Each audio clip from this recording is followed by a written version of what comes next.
Good morning. It's Dr. Bill Williams on the Influencers Podcast. It's good to have you back on a Monday morning. We're in the thick of winter. It's cold outside, but it's warm in here because we've got a great speaker today, guest speaker on the Influencer Podcast. It's none other than Ramy Ayoub, and he's going to be talking a lot about sustainability. He's a global citizen. He's going to be talking about the expat experience and what can we learn from him that will impact our lives. So welcome to Influencer Podcast, Ramy. Glad to have you here. Thank you. Thank you for having me, and thank you for the opportunity. Yeah, I want to ask you, first of all, just to kind of give us a sense of what kind of thing you're doing these days, and where are you from? Where do you live? Where have you been? I know that you've spent a lot of time working with Hilton and Apple and some other industries in the food industry a lot, I understand. So give us a rundown of your life. Okay, my name is Ramy. I born and raised in Alexandria in Egypt, and being raising in Alexandria, that was something really special. It's the first cosmopolitan city on earth, and it's still all those old elements from all over the world still exist in every street in Alexandria. So we have the Latin district, the Jewish neighborhood, the African neighborhood, all the old museums, and the diversity of churches from all over the world, like Armenian church, Polish church, I don't know, Greek churches. So by walking in Alexandria streets, you see a open museum, international open museum, and it get you the feeling that you want to learn more about what the story of this place. And from here I start get the feeling, as you mentioned, thankfully, the global citizen. I'm my nationality is Egyptian, but I'm a global citizen. I'm from Alexandria, and I touched all that.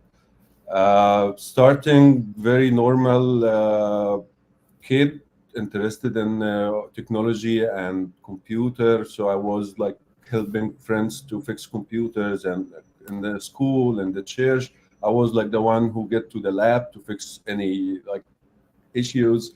If someone want to buy a new computer, at this time we had no opportunity to buy a computer in Egypt, but you can get it as a spare parts, and you need someone to collect it to you.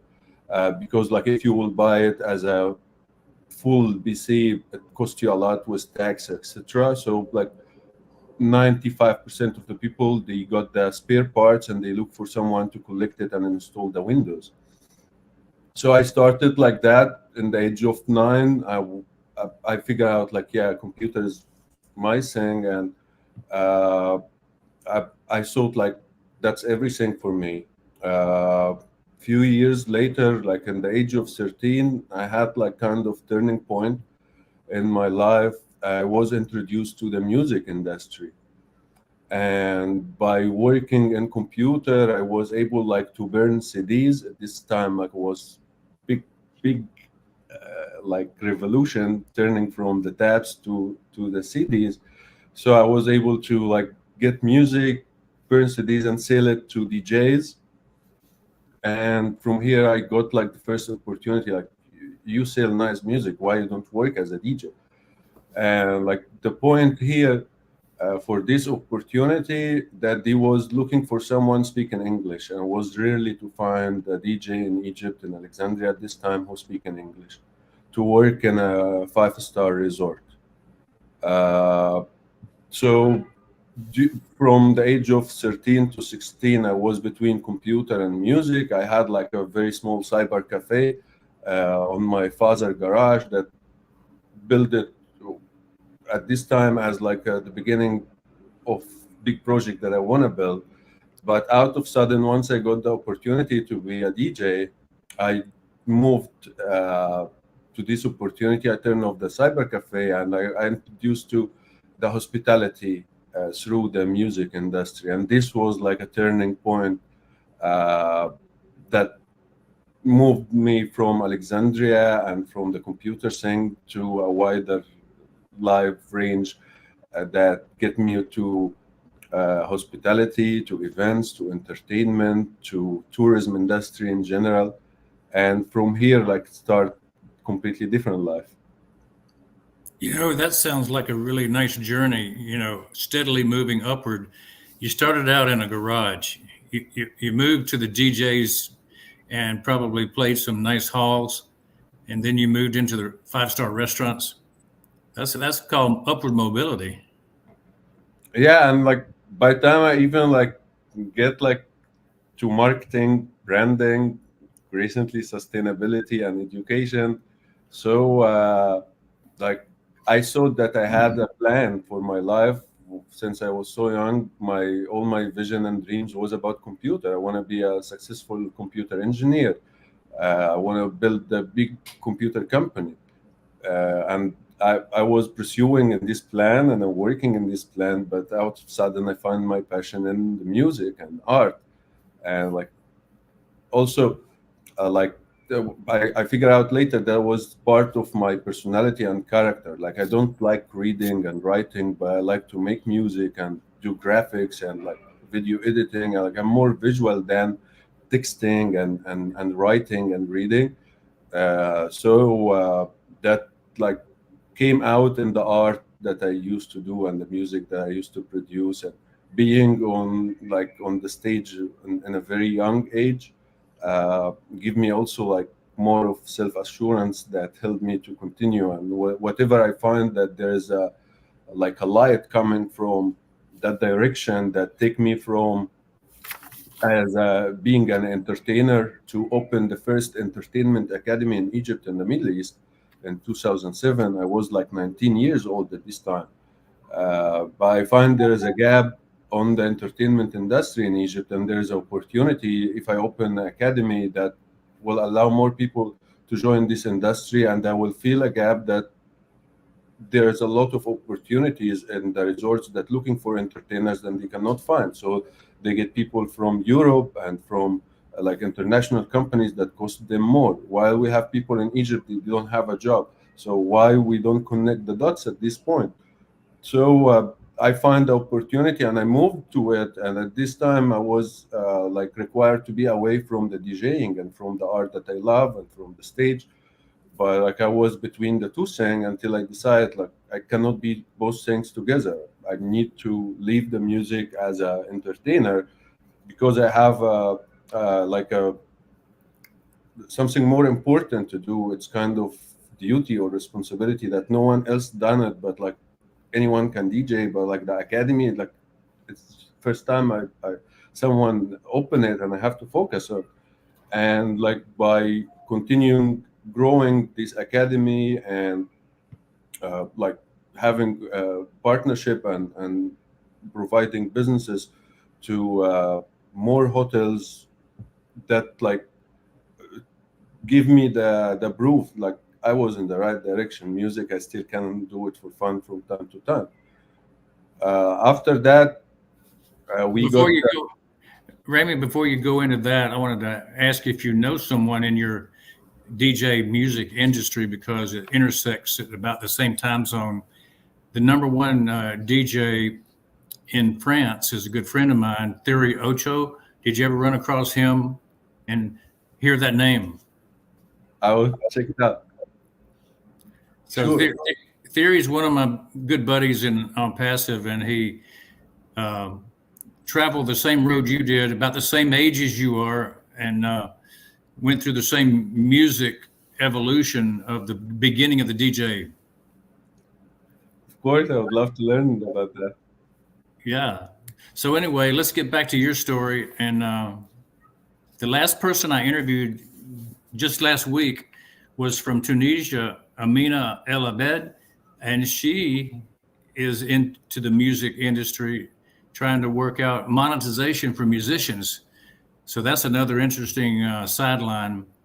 People are always interested in music. It's something that a lot of people don't talk about, but that really is part of their heart to be musicians, to support music.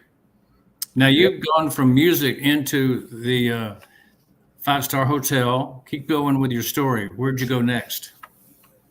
Uh, like I had like big crisis in 2011 with the revolutions and the Arab Springs that happened in the Middle East, and this kind of stopped everything for a while.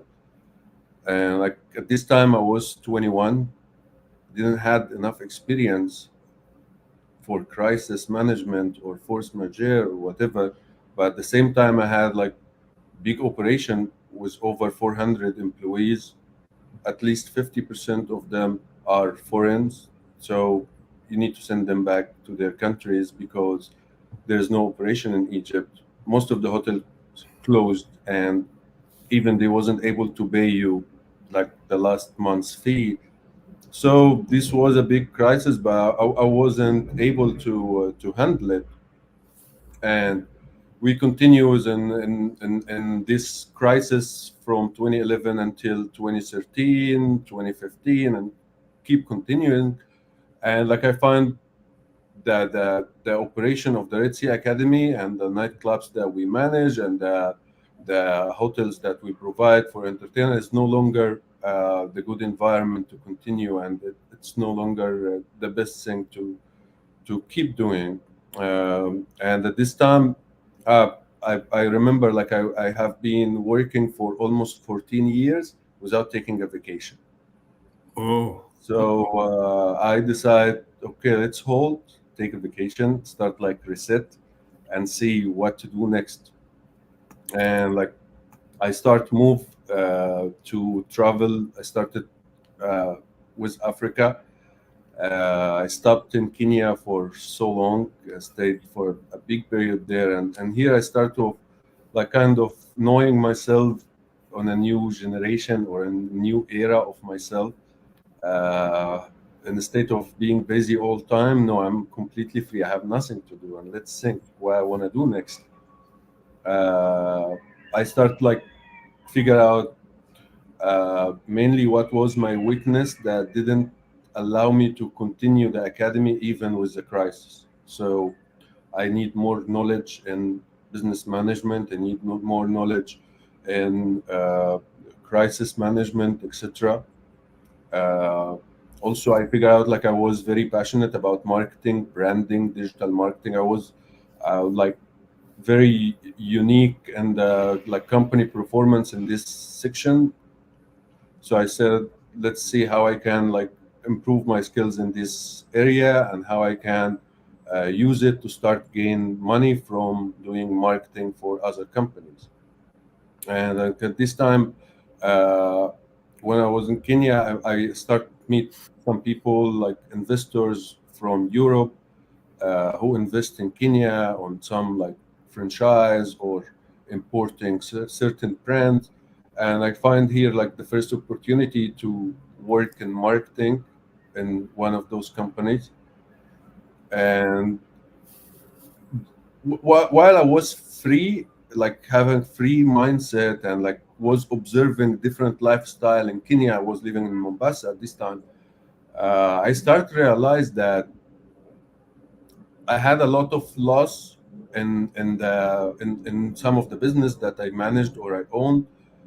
For example, in food and beverage, because many reasons, but like it end up by very high food and beverage cost and low profit margin.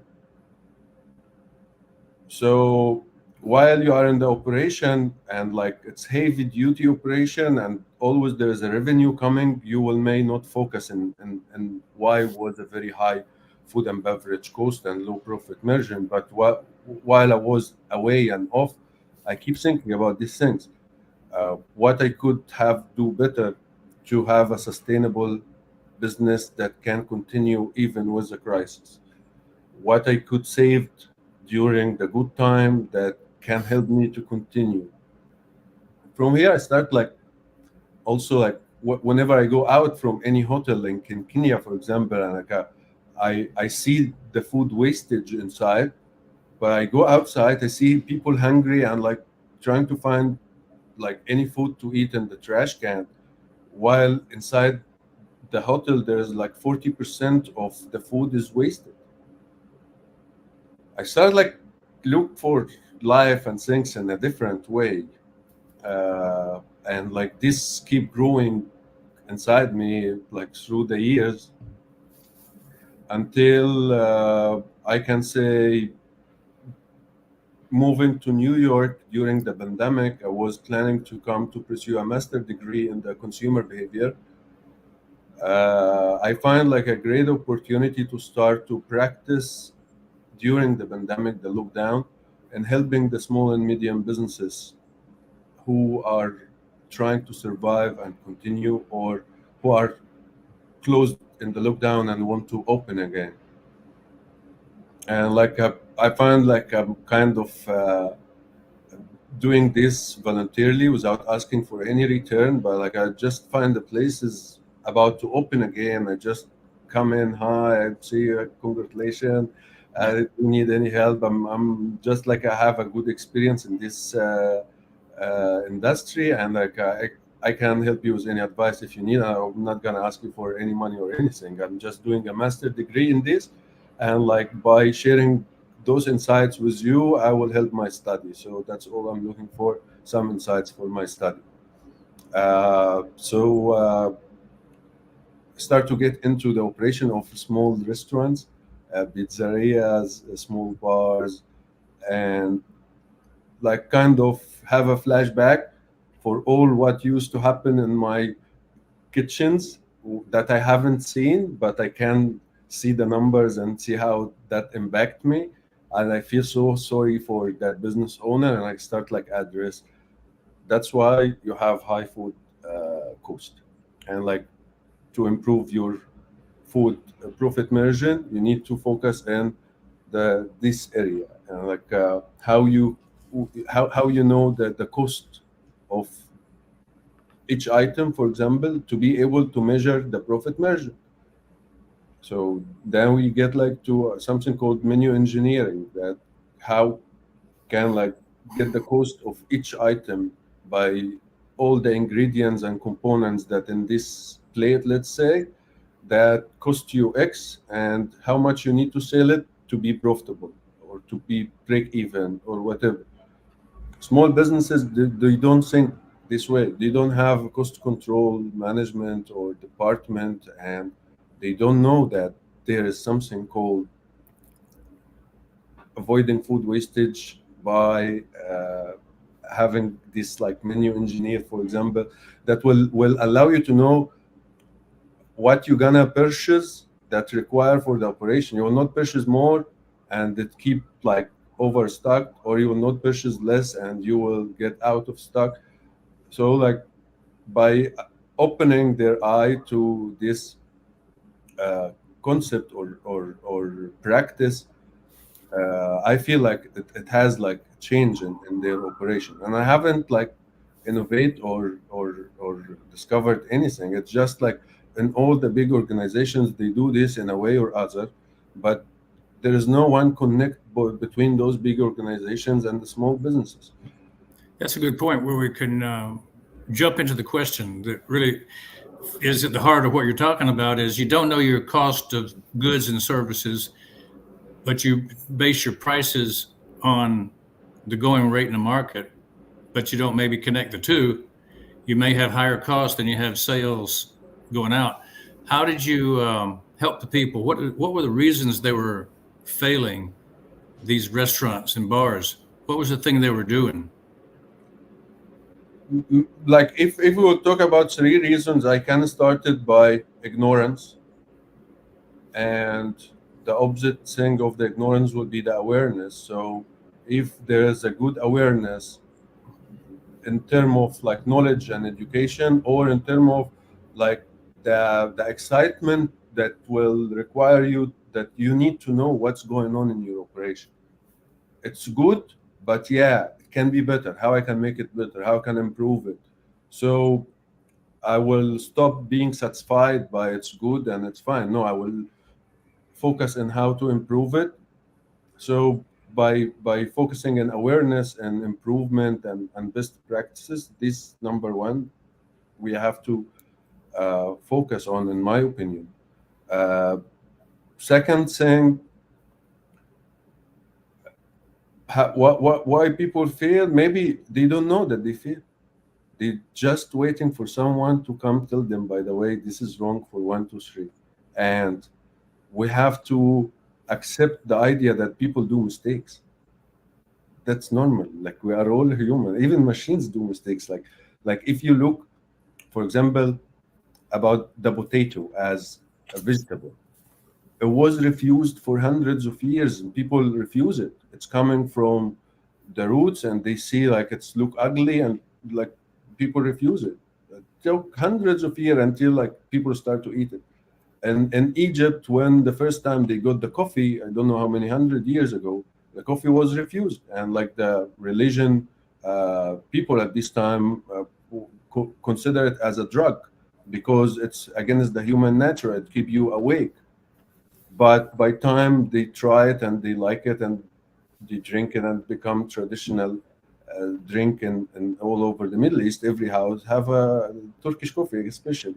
So sometimes people don't know that they fail or they do something wrong or not the right thing. That's why like should be like a kind of responsibility and duties from the people who have the knowledge to share it with others, so they start to know that they failed. Uh, Maybe also I can speak about like resilience and discipline and content. This also, if people like miss that, they will fail. Yeah, what you're saying rings true to me. In my business of dentistry, we saw that mindset and awareness was key. We saw that you had to know your numbers, you had to know your statistics. Management by statistics was always part of our success. We knew what was happening because we looked at the numbers and tracked them. And if you don't track things, you don't know what's happening. And you said one thing that was very important: use your common sense. Just think through the process and bring some experts in if you don't know everything, right? Yeah, because like, even you don't need to bring an expert today, like in YouTube or like Google, anything, you'll find like a lot of resources that will allow you to do everything you want to do. And you know, like if we look like in the human history in general, I don't know how many millions or thousands years we're talking about. And at the beginning was more uncertainty and was very natural at the same time, but was not documented. So was like a huge amount of time, but was not documented. And then we start to have the writing, and this was a turning point in the human history. And by the writing, this was allow them to document and to share the knowledge, and this shared knowledge continues. And like you will see that like big gap without the writing, and after like by moving like after writing and the agriculture industry and like automation and computer and the cloud and internet, etc., that gap become smaller. Like if we talk about like between the agriculture and automation, maybe it took 1,000 years, but between the automation and AI, it took 100. Between the AI and the next thing of the AI or whatever, it will take a couple of years. So we have to follow that. It's interesting you mentioned you're from Alexandria, Egypt, and the world's depository of information was kept in Alexandria for so many hundreds of years after the fall of the Roman Empire. And Yes, through the Dark Ages, Alexandria was the one place in the world that everything of education survived. And true. so right now, we have a new Alexandria, which is in our Cell phone. Everything that's known is in that cell phone. Yeah, you see. Everybody can have it. It's Chat GPT. It's Google. It's Bing, and it's at your fingertips. And like I completely agree with you. And like at the same time, look for how we use the things before and how we use it today.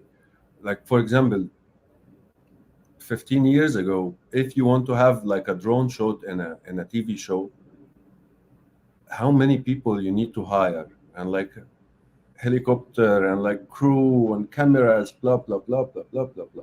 All those resources today being replaced by the drone cam that cost less than of 1 day fee for one of those people work, and you will use it for I don't know how many years. So this change, like before, people like in the agriculture industry, they used to manipulate the animals to help them in their work, but today they use the drone to help them in their work. And we have to follow this like improvement and rapid change in our life as well. It's if we will not be on the same speed, we will get behind, and we are already behind. Now you're talking about some things that you want to achieve and accomplish in the future. Some goals you have, bringing sustainability to the world, avoiding wasting of food. What are you going to attempt to do over the next years related to those things? You know, when you get to the point like sustainability, there's a big misconception that most of the people focus on, which is recycling. So whenever you talk about sustainability, you'll find like, yeah, we do recycling, but it's not that doesn't mean sustainability. It's part of the sustainability that you do recycling. Yes, I agree, but do you consume properly, responsibly before you do the recycling? For example, just simple question.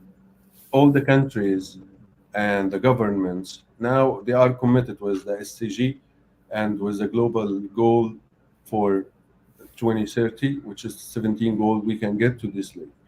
But I would ask you, how many printed paper mail you received in the year from the government? Zero. Why? One. Oh, sorry? I didn't receive any. Did you? Why you didn't receive any? Good question. Because other people they keep continue receiving. So it's depend of if you will select paperless on the website for any application or platform that you applied on. So you keep receiving everything by the email and avoiding printing paper, or you will not click paperless, so you will keep receiving mails. And this become your responsibility. The government will not force you to be a paperless. Yeah. Yeah, I understand. Yeah. Same thing with all the banks. Same thing with anything that you work with. If you will not choose a paperless, they are going to send you hundreds of printed papers and mails. While we can avoiding this simply by having them in mail. So this have to be the standard and the natural that it's by mail. But if you have a special needs and you need to receive it printed, you need to click that I need it to be printed. So by just changing something very small like this and those company system and the government system and bank system, that the standard will be a paperless as corporate social responsibility. And from here, who need the printed one have to ask for it. This will save at least thousands trees every year. So we're talking about we need to planet I don't know how many thousand tree every year to save the world from the climate actions and all the climate changes. So we are consumers. We thinking to planet 1,000 tree while we destroying 3,000 every year, just for printing paper that no one use it and no one read it and it end up in the trash. And from the other side, we destroy other 3,000 trees by bombing them in all those wars all over Ukraine, Palestine, and Sudan. Like there's a big mess happening and going on in Sudan. People maybe don't talk about it because they don't consider it as a personal conflict. Everyone is looking for a personal conflict to advocate for. But if you look for the masses going on in Sudan, is 100 times higher than all what's going on overall, and it's big land that can feed the whole world. Like Sudan is empty land mostly, and it's very good land to plant it and for farms and like to give the world a good uh, food resource from this area. No one's talking about. So we keep talking about how many tree we want to plant every year to save the world, while we destroying 10 times more than what we build. So it's not sustainable. We talking about recycling the paper while we consume and buying stuff that we don't even need. And we get to the point that we all looking for the social proof, that like blue mark on Instagram or on Twitter. Uh, who's following me? How many followers that I have? Who likes my post? Who like my outfit? Who like what I do? Blah blah blah blah blah. So we forgot the main purpose and reason of being alive, and we become just following a social proof and become like manipulating us in a way or other. When I was young, we used to take TVs that broke down to the TV repairman and get them fixed. Nowadays, they say just throw it out and buy a new one. Yeah. Is that sustainability or is that I, I tell you where this coming from. Like I'm lucky that I lived in many countries and like I lived into different cultures. So I'll give you a very simple example that I witnessed in Kenya. In Kenya, you pay the electricity as a prepaid system. You pay in advance through like a payment app called M-Pesa. And M-Pesa, this was a big revolution in Kenya business by innovating this like a mobile application to transfer money called M-Pesa. But let's get to the point. People, they control their consumption because they know they don't have money to pay in advance. So they limit their use accordingly. He know like if the credit end, he need to put money in advance to charge again to get electricity. Compared by other place, for example, where no one is monitoring this, and you can have late payment, and you have like credit option and an installment option and blah blah blah blah blah. That will allow you to consume more because you are not paying in advance. You are not crying now. You will cry later. So you will not feel it today. So you keep consuming. you're talking about a cash society versus a credit society? Actually, like if we will get to this point, we will. What's the cash society? You can't have it unless you pay for it in advance. Okay, so this will get us to uh, the same topic that we start with, that we are by natural, we grow up very natural and nice and clean, and we start like being influenced by what's around us. So for example, the example of UAE, you cannot cross the traffic light when it's red, because if you've been catched, you will pay right away 1,500 dirham, or they will take you to the jail. So people, they don't cross the road while it's red because they know they're gonna pay. Compared by other place, if there is no same system and same control to measure it, people will cross it without having the green light. Same thing. I don't doubt that at all. You know, the more rules you put in place, the better society is going to turn out. Yeah, and like also like the rules by itself is not enough, because like you cannot force someone to change without showing them how this change will impact their life. Consequences. Yeah. Yeah, no doubt. That's why Singapore is such a nice place, or Dubai.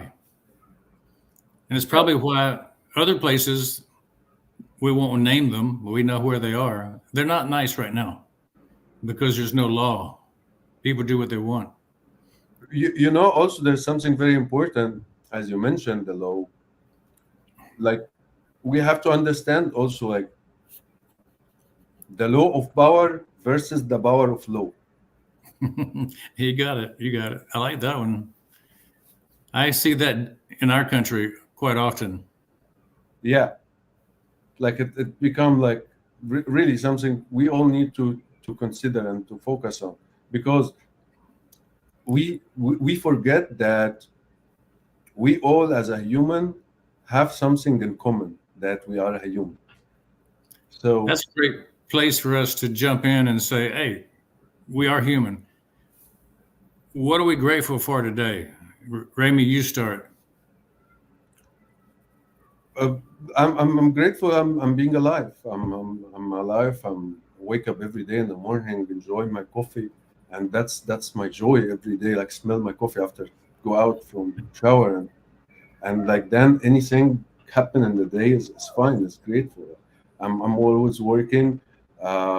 When you mentioned your Tunisian friend about the music, uh, last year I opened a platform called Sorek, Sounds of Africa Records, and this mainly to support like artists in the African region who don't have enough resources to jump in the industry. So working on the Sorek platform, I'm also working in another platform for helping the small and medium businesses, especially restaurants, and managing and avoiding wastage and like sharing insights and dashboard that will not require me to go knock the door to everyone and say what you need help with. They're gonna find it right away, and it's completely free service. It's gonna be through business to business with some third parties who are going to cover the expenses for those small and medium businesses. Uh, Trying to do as much as I can on the SDG. Yeah, so I'm grateful for everything I do. I'm grateful to be able to speak with folks like you who have diverse opinions, who have insights beyond where I've been. I've been around the world, 56 countries. I've done a lot of things in my life, but I was mainly chained to the dental chair as a dentist for 47 years. And I had to work hard to get out of the dental office to go do my education trips, my tourism trips, things that I could do to get away from the dental chair and see the rest of the world. Yeah. So I'm grateful for the opportunity to have done what I did, but also to do what I'm going to do in the future.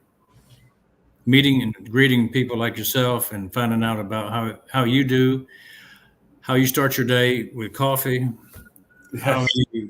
how you enjoy life, and I see that you look like you're enjoying life. It's a very important, because like if you will not enjoy it, you cannot leave it. Like, and you will get to the point that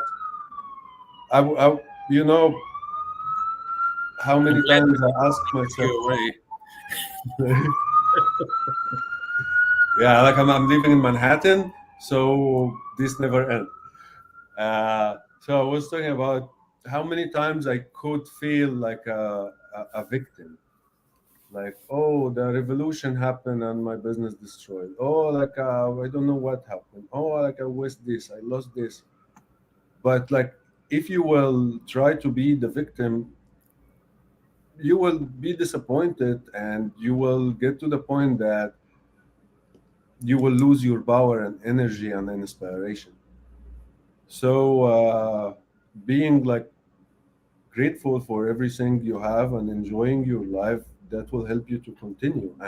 And you need to accept yourself as it is. You cannot change it. You can improve it, but you cannot change it. Absolutely so. And hey, the advice that you would give to a young man, even to yourself, if you were looking back at your life at 20 years old, what would you do? I never regret for anything I have done. I loved all the mistakes that I done, because they are lessons for me. And if I didn't done those mistakes when I was young, I wouldn't able to improve from myself and continue growing in my career path. So accept yourself and love it as it is, and work on how to improve it, because you cannot change it. You born with it, and it's your gift, and you had this gift for something unique and special. You just need to find it, to discover it. And from here, if you accept it as it is and see how you can improve it, your life will change. If you combine computers and music and food, the hospitality industry in general, you come up with a recipe. What do you call your recipe that you're serving to the people? You know, I don't see it serving, actually. And if I will get to this question and this point, I will start it with my parents. Like, I grew up in a house where, like, my parents, they help others. Either it's their duties or their job or not, because like my mom was in a social work, my father wasn't in a social work, but they both help us. Like every like feast before the Christmas, before the Easter, see, like, they was our neighbors, they preparing food that they will share and send to the people before the feast, so people who are in need, they will get that. And this is organized to be like 2 days or 3 days before, so we are as a family will have a time to celebrate the feast as well. So like I grew up in this, like I was 3 4 years old, and around was all the people, like always in the same garage as well that I used as in the cyber cafe, was like the place where they prepare the things to distribute it. And I grew up like this is the something that normal, like that's part of your life, that you have to help others, and the return that somebody will help you. You see it, you didn't see it, you will see it one day, or maybe you don't saw it at all or whatever, but that's the cycle. Like, and I grew up this way, and I become like doing it as a just something normal, like not service. Well, it's obvious that the expat life has been good to you, and that you've enjoyed your time in Kenya, your time in other countries. So I want to know, what do you want to be remembered for when it's all said and done? uh, Something that can help the people to continue or to find an opportunity, because I always think about, what if I continue as a software and computer technician on the same garage, and I didn't got the opportunity to move on. And like for each move was like a reason, or a sign or a message or whatever you name it, that get me to do this step. But maybe someone else will not be able to see it until someone show it to him. And for sure, some people, they maybe like just told me something, and at this time I didn't realize, but like few years later, I remember, like, yeah, he told me this, and like that really touched me at this time, but I didn't understood it. Today I understood it. So like I see it from this way. Like I need to do something help the people, and in a sustainable way. Absolutely. I enjoy hearing your talk about sustainability coming from where you came from, where you come to, and your experience in the restaurant industry, particularly showing us that we really can use food in a better way. We can maintain a lot more health and vitality of the food chain by doing things properly. So thanks for that. And maybe there'll be a way you can participate in the future with the improvement to humanity of how food is saved instead of wasted. Sounds like that's a big part for the future. Tell us how we can connect to you if somebody enjoyed our podcast and wants to reach out to you for some help with the restaurant, with your platform. You say that people can come on for free. We'd love to let you give that connection point right now. You can find me on LinkedIn, Ramy Ayoub, RamyAyoub. My website is the same name, and from here, like we can connect. And I can send you my contact information. You have it for sure. We can add it on the details for. Is it RamyAyoub.com? Correct. Yeah, it's on the screen right now. People can see how to spell it. And if you're interested, LinkedIn has everything to connect to your contact information and everything. And we'll put it in the show notes also once we're finished with our podcast. Sure. Thank you. What do you say about your experience on the show today, Ramy? My experience at the show today started since you invited me at the very beginning. So, like, I would like to speak about the overall experience. Really, thank you for considering me and for the approach and the way how you like share all the information and how it's organized with the reminders and everything. This was like very easy process. The efforts you do and inviting all those people for sure. Like last few days, I reviewed some of the shows and I really love the discussions and the efforts you do. And this is the awareness and sharing knowledge that we're trying to do with maximum number of people, at least maybe it touched them in a way or other. Thanks for that, Ramy. And I want to give you a chance to speak to our audience. The final word before I come back and join you. Go ahead. The final word will be about the sustainability. It's not just recycling, and it's not a small, easy process that we think it's going on in a proper way. No, it needs more effort. It's a way of living. It's avoiding consumption. Before we think of recycling, we need to think about avoiding consumption to consume responsibly.